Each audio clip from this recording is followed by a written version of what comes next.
edition. I've been missing for a little bit, but this is the latest edition of Canna We Talk Now podcast. I'm really excited to get this lady on that I have today. This lady is Ana Maria Rodriguez, and she is a qualified pharmacist and from Sevilla in the south of Spain, living and with a clinic in the south of Spain. But she has a very strong Irish background. Well, she spent a lot of time in different parts. We're going to find out a little bit about that. And so everybody, I would like to first, before we get going, I want you all to subscribe because we need to get some subscribers up. We're proving difficult. And so please do that. Hit the button, hit the like, all of those things. Will you please welcome Ana Maria? Welcome to my humble podcast. Thank you, Stephen. Thank you very much for having me. It's great. And we've been pursuing you for some time in a good way. But so what I want to know, I mentioned there that you have a little bit of an Irish background. It's technically we are the Irish Canna Clinic. So tell me a little bit about your time in Ireland. Well, I can only say good things about my stay in Ireland. I must say, I ended up staying in Ireland for 8 years. Wow. Yes, well, as you said, I'm a qualified pharmacist. So when I finished and I graduated, I was working in a rural pharmacy in Spain, but I decided I had to do something else. And I happened to know somebody from university that was working in Ireland. And she invited me over, and I said, why not? It's a good opportunity to learn the language and to travel around. I must say I hadn't flown overseas before. I hadn't gone abroad, so I thought it was a good opportunity to travel around Europe and to learn the language and start my professional career in Ireland. Well, I have to say you did extremely well on the language front, so congrats on that. And so where did you end up? Like what town? You were in clinics around the country? Well, I first started working in Waterford in Gallagher's pharmacy. Actually, I send my regards to all of them because they are great people. And then I moved to the Midlands, to Thurles. And then I ended up living in Clonakilty, and that is a lovely village in West West Cork. Cork, which Very famous little village. Yeah, we it's know all lovely. about. I really keep good memories from that place. And I was working in different pharmacies in Ireland. Right, and so that was you were formulating your pharmaceutical career then in Ireland. Yeah.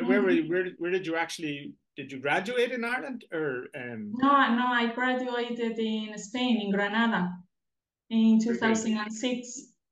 Like I always thought I liked accompanying people in their in their health process, and especially when they were vulnerable, and that's why I decided to study pharmacy. And I must say it's hard, but I really enjoy studying pharmacy and all the interactions in the complex interactions in our body, and fantastic. Yeah. So you're also a dietitian as well. So I'm a great believer in integrative health, and so this is something that I really believe in, and I think you're another embodiment of that. That's what you promote in terms Definitely. of dietitian. Yeah, definitely. Well, I ended up studying nutrition and dietetics in 2020. This became later. And also it was because I realized we weren't taking care of nutrition, which is the base of our health, I believe. It's something we cannot forget about what we are eating. So I had been seeing people, we treat over the years. I have been patients treating themselves with medicines and other therapies, but we are not tackling the main thing, the food and their diets, So that's why I became a dietitian in 2022. That's more recent. You also had a very, you come from Spain, so you have a very, I'm thinking in terms of the contrast between Ireland and Spain. You have the famed Mediterranean diet, I guess. What was your impressions of the Irish diet? We have a very bad relationship with food, I would say, and we need well, to you liked your veg as well. Yeah, it's true, but I think there's maybe too much takeaways and takeaways, and also the energy drinks. yeah, I thought that was a disaster, and in fact, I think that's something should be taken care of. And they shouldn't be that accessible to young people. I think I think because there is actually because we love our legislation in Ireland a little bit too much so, as we're going to be talking about. But we do, I think, have sugar taxes and different things in the pipeline. And I'm not so au fait with all of that nutrition kind of legislation, but for sure it is essential for healthy living. And so tell me then, how did where obviously or how did you first come across cannabis? How did cannabis enter your lifetime or lifestyle? Well, I must say, like, I was happily living in Ireland until 2016. Right. And something happened in my life, which is the diagnosis of my sister with a brain tumor. Wow. And that made me come back to Spain. Like, I decided to come back to mind her and to help out as much as I could. So I flew back to Madrid, and then, well, as you can imagine, I was on my way to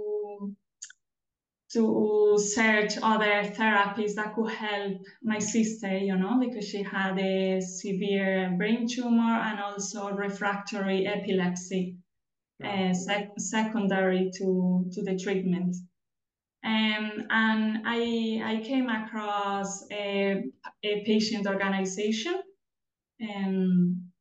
so in Madrid, and I became a member, and I started learning about medical cannabis and how it could help so many different diseases.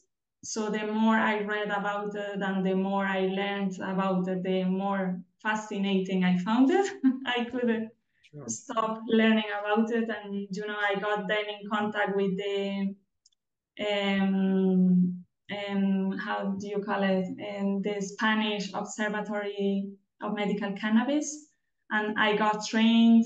I got some training for health professionals from them, and that was how I got to find about it. Then after that, I went, as I said, it was like in 2018, I ended up going to Oregon in USA. Wow. To expand my knowledge about it, because I couldn't get enough. Very good. It's a real fascinating topic. And certainly, and there has been, even on this podcast of mine, we've had a guy called, which is the parallels somehow, Kenny Tynan. Kenny Tynan had a brain cancer as well, tumor, and he started to treat himself. Actually, he first of all, through Calapa, who I'm sure you're aware, Calapa in Barcelona. Of course. I know them. Yeah, I know Mariano, the director. Yeah, so that would be Kenny's first kind of intro into cannabis as a medicine. This is quite a few years now. I'm trying to remember when to call. It's somewhere in my channel there. But Kenny has that was like maybe 4 years ago, and he's been doing well ever since. And my sister is here 8 years after, so wow. I mean, all we can say is the fact that, and there were no bad aspects. I mean, there were no side effects or Can you tell me anything, about that, Anna? Can you tell me just about that, Anna? So it's not a cure, but it's a treatment. So what's happening, like in I your mean, sister's case? at that situation, when you see yourself in that situation, you feel you've nothing to lose by Sure. by trying this treatment, because it can only help. So that was our point, and that is why we decided to go ahead with this. Sure. And the fact that it is denied to people is something that's quite criminal, Yeah, as I well, see it. in Spain, we're lucky we can become a member of a club, and still we have, it's very restrictive, but still there are always some options, And that you you have have to the right that to you grow. can find out about. Well, you're But doing a lot better, to be honest, Anna. At least we have the right to grow here. I mean, I have the terrace outside. I have my yes, plants in there now, and my little guarderia of of uh, exactly. of little plants out there. And and that's also a situation where I found the strains that work best for me, and I'm here. I'm able to grow them. So that's something that Irish people and Exactly. patients are absolutely denied, and it's that's the real negative of prohibition. Yeah. And I So feel myself, I think I was lucky to find the right people at the right time as well, that I got good information, good advice, and I was able to to get what we needed at the time. and 8 years later, your sister's doing good. Yes, she's How about that? still on some cannabis, Yeah, and happy out. very good. Happy out. Bit of Irish, bit of Irish vernacular there. She's happy out. Yeah. But I We mean, that's have to great news. now, and after what we have come through, we're grateful, and we appreciate every single day. That's Yeah. really what you've gone through that, So would you and be that's why aware? I felt the need that I had to share what I learned through Very my good. practice. So tell us That about the Oregon. Oregon, what did you discover in Oregon when you went there? How well, long I did you went go to there for? Oregon. Actually, I went there through an Irish friend. Because she had an Irish friend that was working in a pharmacy there. She told me she had a contact in Oregon that had a hemp field, a hemp farm, it's called. Right. And because obviously in Oregon it's legal. Sure. So I said, why not? I'll go, I'll go again, why not? I'll go there and help out as much as I can.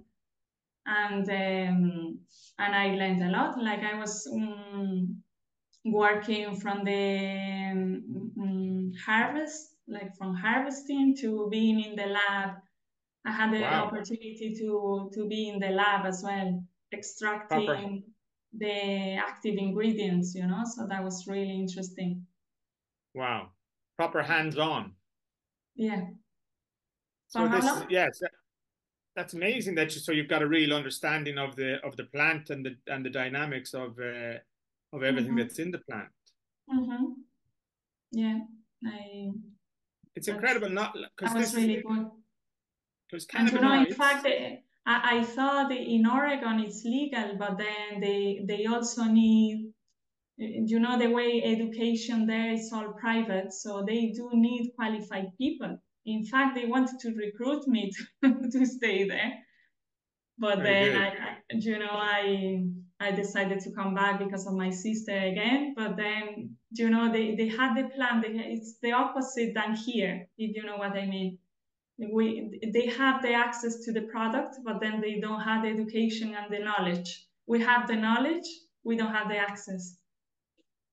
This is the Spanish reality then. So tell us about the Spanish reality with cannabis, because it's kind of like it feels like I've been here quite a while. I've been here 20 years in Barcelona. It's like it feels like one step forward, two steps backwards all the time, and it's generally in each election. In each election, we get a different government in power, and then we get different reactions to where cannabis sits. What's your impression of what's happening in Spain? We don't really know what is going to happen because we thought, well, I'm optimistic in general, but sometimes you keep your hopes up for so long, and then it's like, how long are we going to wait for? Nothing is happening, and there is always more priorities in the government that they tackle, and they always forget about the cannabis. It gets pushed And down. yes. So I don't know. The current situation is that it was approved. The medical cannabis was approved in the Congress, in the Deputies Congress in 2022. So it's been approved, and we're still waiting for the Spanish Agency of Medicines to release the guidelines to dispense cannabis. So we don't know when that is going to happen. What is the real blocks? Just to ask, like the block is in this dispensing from they want to use the hospitals is what my understanding to dispense cannabis. Is that the case? Yeah, they're kind of planning to get medical cannabis dispensed in the hospitals. But we don't know. That model, I don't think will solve the problem, to be honest, because there are so many patients that are entitled or that should be entitled to get cannabis. And that model will be very restrictive because they could only go to the hospital once every 6 months or something, and that would collapse the system. That wouldn't give access to all the patients. Meanwhile, it's so ridiculous. Meanwhile, we have social clubs where people can use recreationally, and they continue to exist in this grey area. It's shocking. It doesn't make any sense to me and to everyone. There's very little around all of cannabis legislation and regulation in Europe. All across Europe has these ridiculous problems. We have the UK, for instance, and the UK is interesting for Irish people because we have we have two jurisdictions on the island of Ireland. So Northern Ireland is UK, and people there are able to access it since 2018. They've had legal access to medical cannabis. They are the biggest suppliers of medical cannabis in the world, and they're on half the island. And you go, this is how mad this regulation is. We have you here that is come back from. You've been through Oregon. You're Spain. You're aware of the Spanish situation. You have a sister who's reacted really well to cannabis as a medicine, as a treatment, and it just continues this absurdity of. And the UK have their election tomorrow, and it's kind of like they're both. We've got Sunak, and it's like the big joke at the moment is they're two cheeks of the one ass. Yeah, dos nalgas del mismo culo. And so, but this is what we have. We've got two. There's no choice in the UK, but both of them are very, very much want to go regressively back in terms of drug access and access to cannabis, medicinal cannabis. So yes, it's horrific. So tell us about what else? What else are you involved in Spain? Well, what I do, I have a private consultation, and what I do is therapeutic diets for people with pathologies, and then also assessment in medical cannabis for people that are interested in getting the information. because obviously you get information on the internet, you read things, but then where do you go to get proper information from a health professional? There are Qualified information. there are no places. Where do you go to? A grow shop? This is what is called in Spain, places where they sell seeds, cannabis seeds. Or Sure. where do you go to get information? To a social club? I think it's a big argument that's going on across Europe at the moment. Is we have this kind of the recreational use and the medical use. While they should be working closely together, they're now becoming very much polarized, and it's a real issue. And this is what's happening in Spain. So I Exactly. mean, you obviously can't prescribe, so you give as a professional, you can advise people as what Well, to. I think patients have the right to have the information, and they should have the right to treat themselves with whatever they decide. They should have that right, you know? Human right. Exactly. And in those kind of situations, as I've seen myself in with my sister, every tool that could be useful should be considered, you know, when other treatments have failed. And so that is what I believe in. Absolutely. And so, as for somebody abroad to you, like in Ireland, you could be approachable. I'll put down all Anna's details. She's got a little company called Anafar.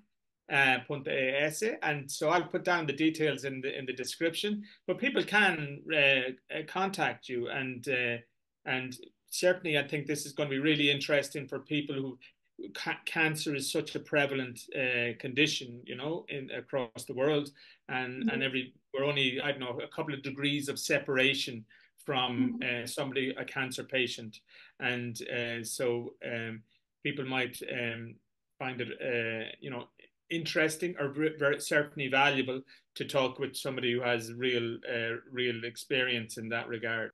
And in terms of just on diet, so you're a dietitian. In terms of like for a cancer patient, do you integrate diet into your sister's case? Yeah, like well, I believe every illness can be treated also through diets. You know that can diet can help some symptoms. Also, it can help the prognosis. So definitely, cancer is one of them. I mean, Sure. we have to use nutrients in our benefits. We have to, and every case is different. So Every what other conditions do you meet in your practice? People that are interested in cannabis, for what well, conditions are they? yeah, many people come with pain, chronic pain. Chronic pain, like Um, myself. Fibromyalgia is one of them, Sure. very common because I have a collaboration with the Fibromyalgia Association. So those two are pain and fibromyalgia, and then also anxiety and insomnia. They will be the main ones. And also we all know anxiety is associated with all the chronic Chronic diseases. everything. Yeah, Sure. because obviously it's not easy at all to deal with the chronic pain or with the chronic disease. So Well, anxiety and depression is often associated. sure. Also, many people with multiple sclerosis and other pathologies like inflammatory bowel disease, but they be less frequent. The biggest problem, obviously, I don't know how aware you are of the MCAP. We have a program in Ireland that's called the MCAP Yeah. program, Yes. and it is so restrictive because it's on after, I think it's 6 years now. They've just reviewed it. We just reviews things all the time. Write another report. Write another 35-page report, and but they've just but in the end, there's only 50 people after 5 or 6 years on this program because It's it's so ridiculous. restrictive. And the reason is that there's no chronic pain on there. And there's none of the conditions that you mentioned. And so obviously there's a ton of people in Ireland. Denmark, which has the exact same population as Ireland, 6 million mass or manus. And so those, but Denmark have a very similar program to the Irish MCAP, but they allow chronic pain. So there's over 3,000. I forget what it is. What is it by now? There's possibly 3,500 patients in Denmark receiving their cannabis and being able to refund it. So it's. I mean, chronic pain is the main motive of consultation in primary care. We cannot forget that. Chronic pain, like it's estimated that 30% of the population suffer from chronic pain. And in many cases, conventional treatments are not effective. We cannot deny that reality. That's a fact. So opioids are just there you go. Come in with your chronic pain into my office and go leave it your prescription for a bunch of opioids. It is shocking. And we have cases. We have people out here. I'm an MS patient, but I've got spasticity, or I don't have spasticity. So that means I don't qualify for any MCAP or program in Ireland or anything. And but we have people out. I know people all around Spain who are there for chronic pain and are there for obviously the climate and chronic pain.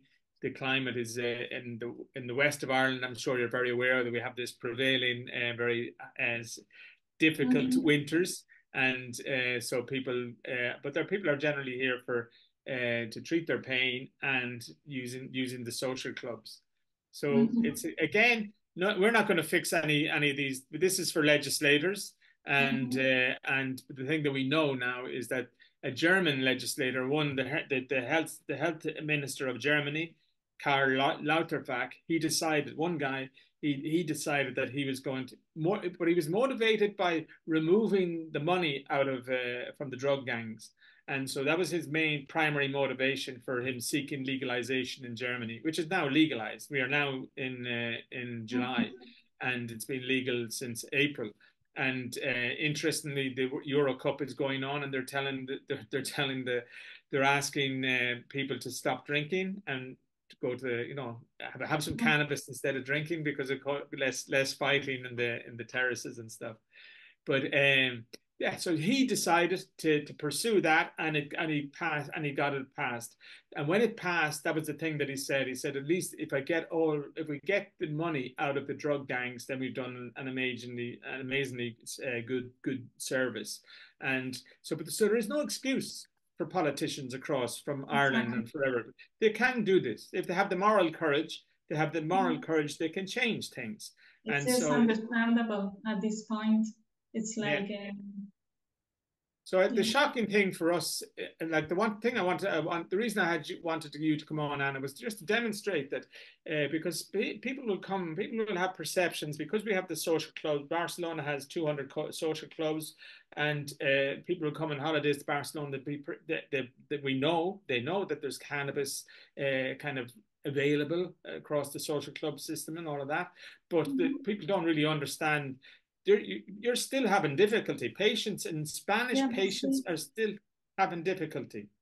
Incredible. Yeah, exactly. But a cancer patient, for example, like my experience, people that come to me have never tried cannabis. They have no experience with cannabis. So I mean, you have to reassure the patients. They have to get the proper information.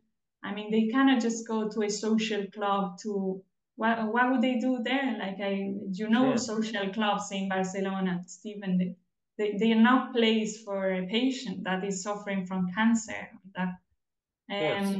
So you need to guide the patient at least to orientate the patient on what delivery, on that note, what delivery methods do you encourage in terms of a patient coming into your office? What would be is vaping? I'm a vapor. I have my vape here, my packs. Well, yeah, well, it always depends on the patient and the obviously and the symptoms as well to treat. You can use oils or you can use the flower to to inhale it. Yeah. In a vaporizer. We never obviously recommend smoking cannabis. It's not, Certainly not. for medical use, obviously. But they would be the main two forms of using cannabis for medical purposes. Oils to put it under the tongue, or oral capsules in some case, and the inhaling the flower, the herbal product, with all Sure. the compounds. And so, would you be open to taking entertaining calls from Ireland if people were to? I would love to. There you I, go. I So would we'll love to. encourage that, and Yeah, I'd be delighted to kind of let's kind of open up Anna to I would the love to. our Anafar to the I would Irish. love to. I would love to reconnect with Irish people, and Great. definitely in a way, I feel like I need to give back also, and what I got from Ireland, because all I got is good. I Well, this is know. that. I tell you what, that's so great because it's so positive. We got so much kind of nonsense going on around migration and all these issues at the moment in Ireland, and it's been very divisive. And I think you know that we're not the people that somehow is getting painted in a lot of these things. I just did this. I just ran a campaign for MEP, and there's kind of nasty undercurrents, but that's happening all over Europe, and the right wing is kind of rising. And this is the problem we have now in Madrid. Ayuso in Madrid. I just read yesterday that she's just, she wants to. They're using. I noticed that all these right wing parties they love to use the drug trope to we're hard on drugs, we're this, we're that, and it's just all for show, Yeah. posturing. When I hear those things, Stephen, I often think, if that this Ayuso had a sister like I had, with that illness, How wouldn't about she that? think wouldn't she think of treating her sister the way we did? How They about that? maybe they would change their perspective of things. Yeah. That's I often think that. Anna, you're a wonderful, positive. I'm going to leave it on that. We'll wrap it up because I want to take any more of your time. You're very, very busy and all, and so. But it's been wonderful to talk to you, and we will send people to talk to anafar.es, and we'll drive people to your website, and you'll be very welcome because you've got you've got a bit of grow. Graw is the Irish word for love. I don't know if you knew that, but you have a bit of graw for Ireland, I think. It's obvious. Yeah, definitely.